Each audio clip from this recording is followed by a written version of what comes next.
What is the racing like outside of rookie class in LFM? Well, at the end of week 2 of season 16, I was about to find out for the very first time, having just graduated rookie class earlier in the week. Now, unfortunately, with some scheduling issues and attending the ADAC Sim Racing Expo on the Sunday, I was not able to get the longer race done at Brands Hatch. But having shown good speed at Misano earlier in the week, I was able to squeeze in a couple more sprint races and see if the racing was any different outside of rookies. Now, some self-inflicted wounds in the second race certainly made it interesting for me, but let's see how it all goes, jumping in to qualifying for race number 1. Qualifying for race 1 now, and the big work on for me was trying to use more of the track than I was doing in my previous races at Misano. Now, I'd had a driver coaching session between the last 2 races you saw on my channel and these 2 races, and that was one of the big work-ons for me, was trying to utilize more of the track limits. Coming through the end of the lap now, you can see using a lot more of the exit coming into turn number 14, and we're trying to just find some extra speed by just using more of the track. Doing a pretty decent job of it here, and this was a really quick lap for me. However, we make a mess of the last corner, dropping a couple of tenths, I think, and we actually come away with a 33.925, putting me in P3 position for my first race outside of rookies.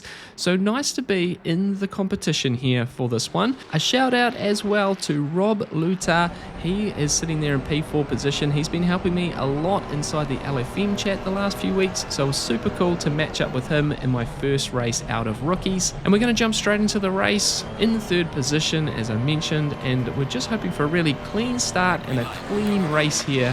I'm not really sure if I can hang on to the cars in front of me, but we're going to go side by side here into turn number 1. A little bit of contact made right here, and they are the only incident points that I pick up during this race.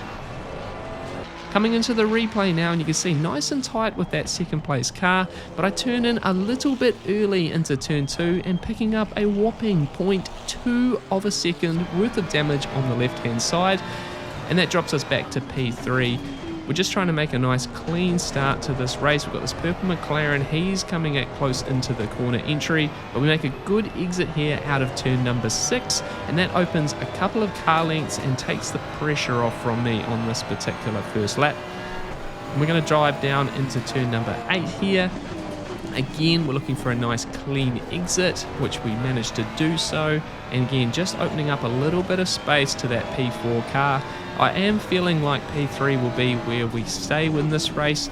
Once again, in turn number 10, we're going to get a nice clean exit, and that takes all the pressure off in this first lap.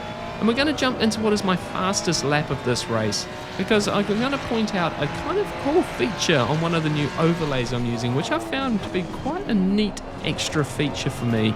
As you see in the top left hand corner there, the timing screen, it goes purple inside the first sector here, because these overlays can actually pick up fastest sectors of the race. And it was actually a really motivating thing early on. I've got some quick cars in front of me, and you see that P2 position car has the purple tag on their name as had already setting the fastest lap of the race. So it was just an interesting way to maybe put some pressure on him. I'm definitely looking forward at this point rather than behind.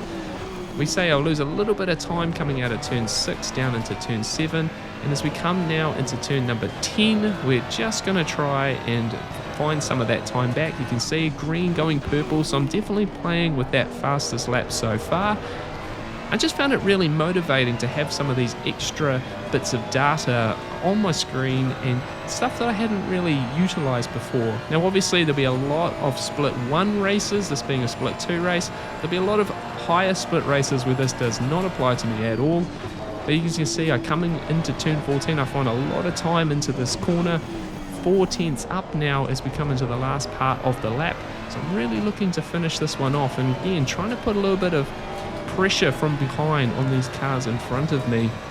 We come through the last turn and make a pretty decent go of this one, don't lose a lot of time there, and we come through for a 1 minute 34 flat.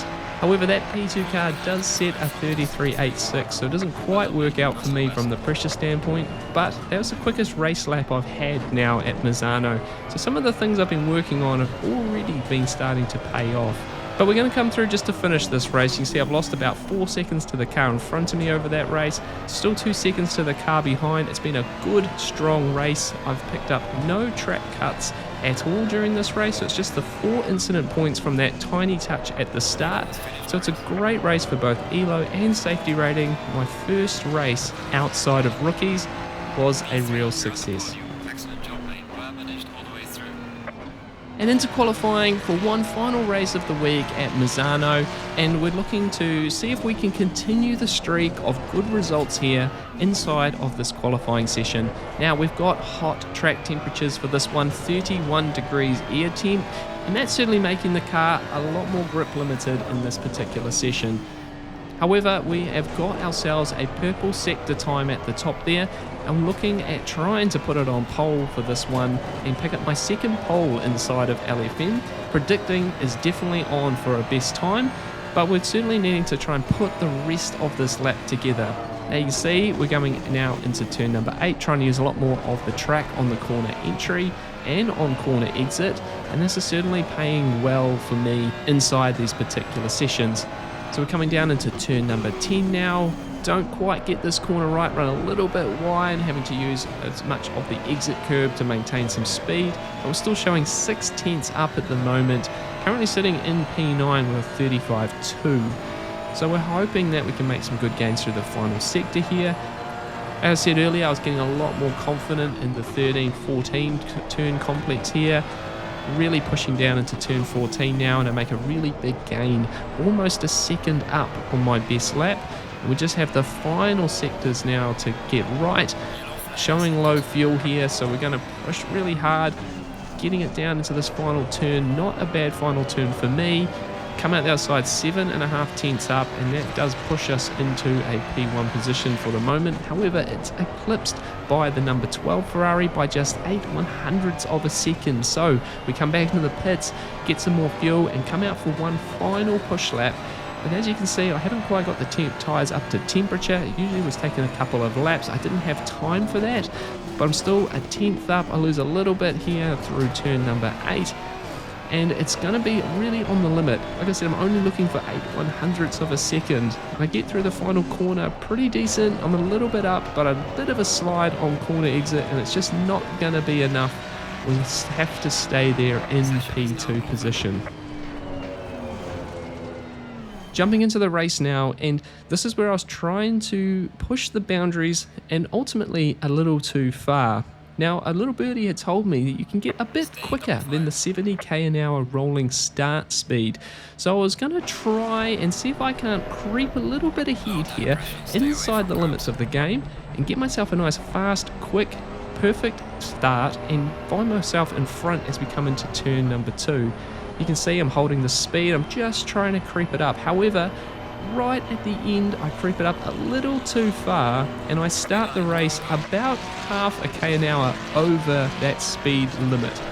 So 75.5k an hour speed at the start, it instantly picks me up a drive-through penalty.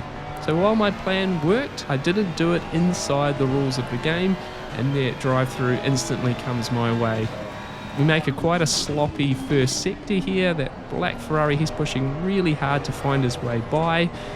Don't get it good out of turn 6 with a compromised entry, and that Ferrari, he's going to get a run on me and make his way past me as we come down into turn number 8.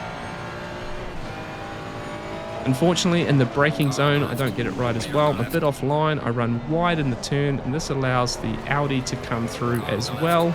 And then I've got a BMW right behind me who's also looking really aggressive at the start of this race. Ultimately, I'm coming in at the end of this lap, so I'm just trying to stay out of trouble, really hoping to not be making any contact here. And it's certainly going to be a very different race for me now, as not being at the front and trying to make my way through this out of rookie class race. It's going to give me a nice perspective on what these races might be like from a safety point of view as well. You see the BMW here actually misses his brake mark a little bit. Unfortunate he doesn't collect me from behind coming into turn 13. And as we come into the final set of corners, we're going to dive into the pit lane now. I have practiced this pit entry, so I know whereabouts I'm trying to find the line. And we do get it stopped in time, get the limiter engaged. and we proceed to watch the field come past me. Fortunately though, I have a clean car, and I'm going to hopefully make my way forward for the rest of this race. But that is going to lead me onto the second mistake that I made. Now, one of you great viewers has pointed out to me in my previous set of races at Misano that my brake temperatures were potentially a bit too high. And as a way of trying to resolve this, particularly with the hot weather, decided I would change the brake ducts. Now, to be perfectly clear, I haven't been playing with this particular metric very often, and as a result, I end up doing this. And you're screaming at the computer now because you are telling me that is not more open, that's more closed. And you are 100% correct. Closing the brakes up by one click, as well as adding a little bit of tyre pressure, certainly wasn't going to pay well for my race in terms of the temperature of my brakes and my tyres. And that obviously leads to this.